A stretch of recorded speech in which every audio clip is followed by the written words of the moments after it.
la recherche du barycentre de n points, on peut remplacer quelques-uns d'entre eux, par exemple 2 d'entre eux, par leur barycentre partiel, auquel on donne le coefficient alpha 1 plus alpha 2, qui est la somme des coefficients des points qu'ils remplacent. Encore une fois, dans la recherche du barycentre de n points, on peut remplacer quelques-uns d'entre eux par leur barycentre partiel, mais affecté d'un coefficient égal à la somme des coefficients des points qu'ils remplacent. A1 et A2 sont remplacés par G1, à condition de donner à G1 la somme des points qu'il remplace, alpha 1 plus alpha 2. Voilà donc pour le barycentre partiel. À quoi ça sert? Eh bien, ça sert énormément à simplifier, bien sûr, la recherche du barycentre. Exemple, barycentre de 2 points, donc cas particulier, et on arrive à la fin de la leçon, cas particulier, barycentre de 2 points.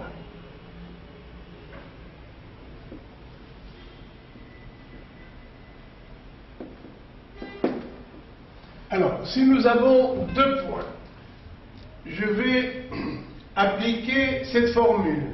La voilà. Alpha 1 plus alpha 2 fois OG. Maintenant, je mets G parce qu'on a seulement 2 points. Le point A est affecté de alpha A. Vous voyez? Le point B est affecté du coefficient alpha B.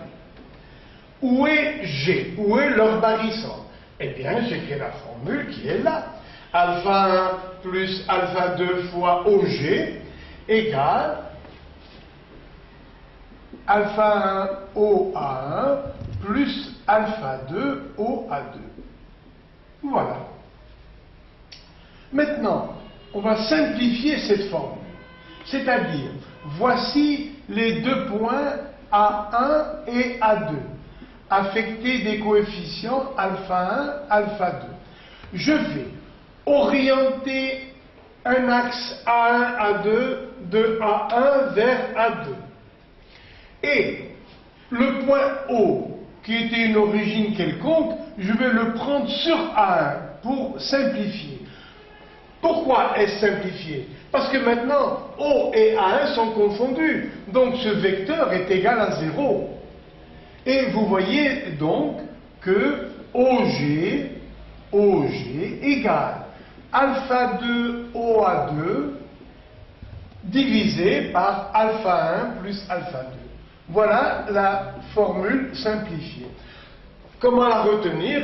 Eh bien, vous dites, je prends le premier point comme origine et la position de G s'intéresse surtout au deuxième point. Regardez. Alpha 2, c'est le coefficient du deuxième point et le vecteur qui nous amène au deuxième point. Deuxième point sur la somme des coefficients. Voilà la formule qui nous donne le barycentre de 2 points. En plus, on n'est pas obligé maintenant, vous voyez, d'avoir les vecteurs. On peut se suffire des mesures algébriques. Parce que cette relation est une relation de collinéarité. C'est-à-dire que les 3 points sont alignés. Et au lieu des vecteurs, on peut écrire OG égale alpha 2 OA2, tout simplement mesure algébrique, sur alpha 1 plus alpha 2. On n'est pas, vous voyez, obligé de faire intervenir les mesures algébriques. Et maintenant, barycentre de 3 points, et la leçon est finie. À part le cas particulier, bien sûr, où il n'existe pas. Alors, barycentre de 3 points.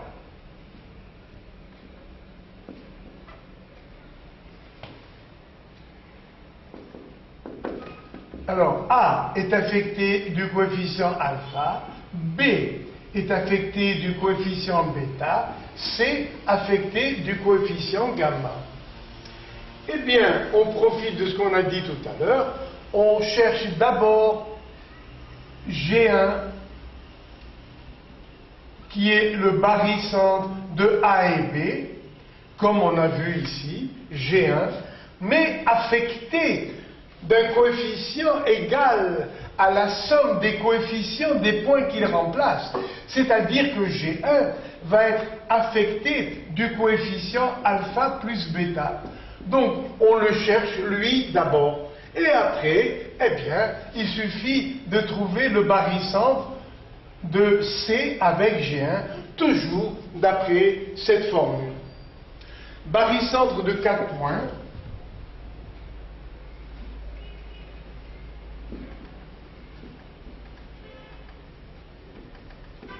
Voici les 4 points, n'importe où, dans le plan ou l'espace, A, B, C, D, n'importe où. Affectés des coefficients alpha, bêta, gamma, delta. Eh bien, on va simplifier en cherchant le barycentre G1 de A et B, affecté du coefficient alpha plus bêta. Puis, on va chercher le coefficient partiel G2 des points C et D, affectés des coefficients gamma et delta. Voilà, G2 a pour coefficient gamma et delta, gamma plus delta. Et finalement, il va nous rester à chercher le barycentre de G1 et G2. G1 affecté des coefficients alpha plus bêta et G2 affecté du coefficient gamma plus delta. Et voilà comment on a simplifié le problème. Alors, je vous remercie et tout à l'heure, après avoir effacé, le dernier paragraphe dans le cas où il n'y a pas de barycentre. Merci, à tout de suite. Nous venons de trouver le barycentre de n points affectés de coefficients alpha 1, alpha 2, etc. D'après la relation alpha 1 G1 plus alpha 2 GA2, etc. plus alpha 1 G1 égale 0. Et G existe à condition, nous l'avons vu tout à l'heure, que la somme des coefficients soit différente de 0. Donc, si la somme des coefficients est nulle, G n'existe pas. Donc, si alpha 1 plus alpha 2 plus alpha n égale 0, il n'y a pas de barycentre G. Voilà. Et que se passe-t-il alors? Bien, alors par curiosité, puisque G n'existe pas, à partir d'un point M, nous allons former une somme vectorielle qui ressemble à celle-là, mais à la place de G qui n'existe pas, on va mettre le point M. Donc ça ne sera pas 0.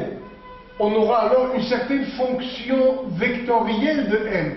C'est-à-dire, nous allons remplacer G par M et considérer, étudier la somme alpha 1 MA1 plus alpha 2 MA2, etc.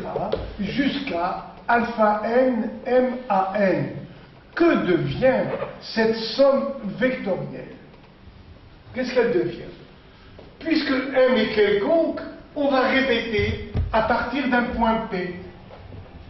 La même expression, ça nous fait phi de P égale, allez, courage, ça fait alpha 1 PA1 plus alpha 2 PA2, etc. jusqu'à alpha 1 PAN. Donc, je vous rappelle que nous sommes dans le cas où il n'y a pas de barycentre G. Donc, dans le cas où la somme des coefficients est égale à 0. À partir d'un point M, voici la somme vectorielle, à partir d'un point P. Et maintenant, nous allons appliquer la relation de chaque ici en passant par P. C'est-à-dire MA1 égale MP plus PA1, etc., etc. Alors, ça nous donne donc phi de M égale alpha 1 MP plus PA1 plus alpha 2 MP plus PA2, etc. jusqu'à alpha n MP plus PAN. Voilà. On va développer en mettant en facteur MP. Ça nous donne phi de M égale alpha 1 plus alpha 2 plus alpha n fois MP. Voilà. Vous voyez, alpha 1 MP plus alpha 2 MP plus alpha n MP. Plus, je développe le reste, ça donne alpha 1 PA1, alpha 1 PA1, plus alpha 2 PA2, plus, etc., jusqu'à alpha n PAN. Mais, regardez, il n'y a pas de barycentre G. Donc, on a la somme des coefficients égale à 0. Là, voilà, la somme des coefficients égale à 0. Donc, à quoi est égal phi de m?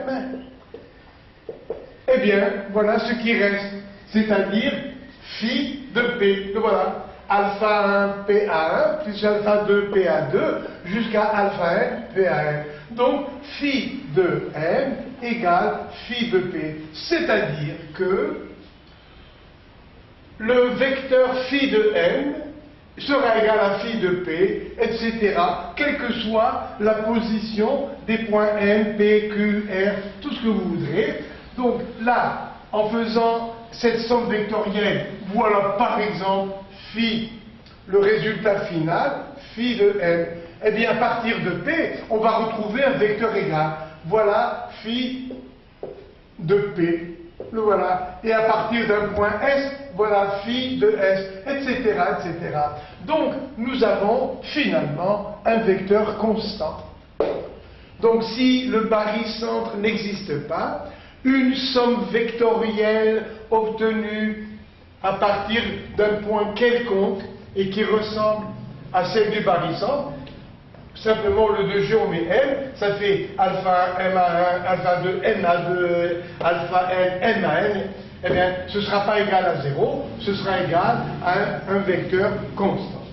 Voilà, ainsi s'achève la leçon, et je vous rappelle que dans mon livre écrit, manuscrit, il y a comme d'habitude une vingtaine de problèmes d'interro écrits, tout ça corrigé bien sûr. N'oubliez pas de vous y reporter. Alors, je vous remercie et à la prochaine leçon qui, normalement, doit être la leçon sur la logique. Merci.